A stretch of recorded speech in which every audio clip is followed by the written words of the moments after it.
বন্ধুরা দেখতে পাচ্ছ যে জলের অবস্থা কীরকম। আজ 5ই অক্টোবর 2025। তোর্ষা নদী আপনারা যেটা দেখছেন সেটা তোর্ষা নদী।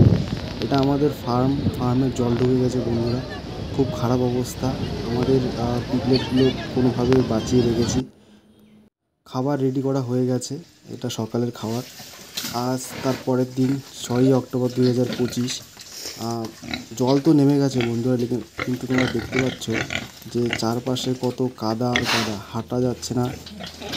কাদার পুরো একটা লেপ পড়ে গেছে, কাঁকড়া মাছ সব দেখা যাচ্ছে। আর তোমরা আমাদের চ্যানেলটা সাবস্ক্রাইব করে রাখতে পারো। আমরা ভবিষ্যতে বিভিন্ন রকমের ইনফরমেশান ভিডিও আপলোড করব। এবং কারো যদি পিগলেটের দরকার হয় বা পিগ রিলেটেড কোনো বিজনেসের দরকার হয় বা ট্রেনিংয়ের দরকার হয়, আমাদের স্ক্রিনে দেওয়া নাম্বারে আমাদের সাথে যোগাযোগ করো। আমরা যথাযথ তোমাদের সাহায্য করব। ধন্যবাদ বন্ধুরা।